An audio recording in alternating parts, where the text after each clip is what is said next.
تخيل معايا المشهد ده. أسامة قاعد آخر ديسمبر، فاتح الكالندر بيبص على السنة اللي خلصت. بيسأل نفسه، هو أنا عملت إيه؟ يكتشف إن الشهور عدت وهو مشي معاها من غير أي خطط، من غير أي تطوير. والنتيجة؟ إحباط. نفس السنة اللي قبلها من غير أي تغيير. وفي نفس الوقت كريم قرر من سبتمبر إنه يستغل آخر 4 شهور من السنة كأنها بداية جديدة، مش نهاية. خطط، كتب أهداف بسيطة، وبدأ ينفذ.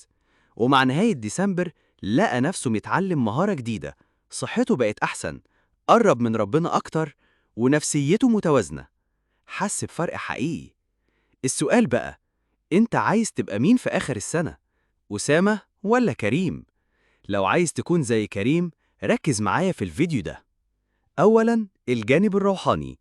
ال4 شهور دول فرصة عظيمة إنك تعمق علاقتك بربنا. خصص وقت يومي ولو 10 دقايق للذكر أو قراءة القرآن أو الصلاة بخشوع.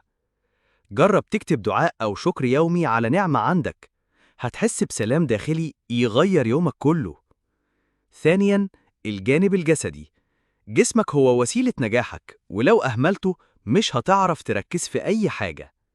ابدأ بروتين بسيط، مشي 20 دقيقة في اليوم أو شوية تمارين في البيت. اهتم بالنوم الجيد. حاول تخلي نومك ثابت من 6 ل 8 ساعات. قلل سكريات والأكل السريع، وابدأ زود مية وخضار وفاكهة. ثالثاً، الجانب النفسي. عقلك محتاج يتنظف من الضغوط. مارس التأمل أو التنفس العميق 5 دقايق يومياً. اكتب أفكارك السلبية في ورقة وبعدين امسحها أو قصها. هتتفاجئ قد إيه ده بيريح. قرب من ناس إيجابيين، وقلل من أي علاقة بتستنزف طاقتك. رابعاً، الجانب الثقافي والعلمي. السنة لسه فيها 4 شهور كافية تتعلم حاجة جديدة. كتاب كل شهر يساوي 4 كتب قبل نهاية السنة. كورس أونلاين قصير أو حتى تعلم لغة جديدة على التطبيقات.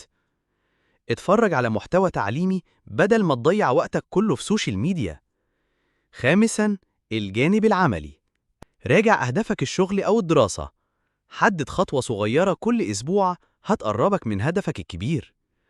اكتب إنجازاتك أول بأول علشان تشوف تقدمك وتحس بالحافز. لو لحد دلوقتي الفيديو مفيد ليك، ما تنساش تعمل اشتراك في القناة وتدوس لايك علشان يوصل لناس أكتر، ونكمل مع بعض رحلة التغيير. خطة عملية تستغل بيها آخر 4 شهور. اكتب 3 أهداف واضحة في كل جانب من اللي اتكلمنا فيه. جزأ الهدف الكبير لخطوات أسبوعية صغيرة. راقب تقدمك كل شهر، وكافئ نفسك لو حققت خطوة. افتكر دايما إن التغيير مش محتاج سنة كاملة. أحيانا شهور قليلة كفيلة تغير حياتك كلها.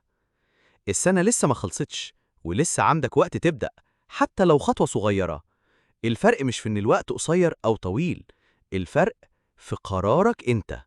فاختار النهاردة، هتبقى أسامة اللي ضيع السنة، ولا كريم اللي استغل آخر شهورها وصنع بداية جديدة؟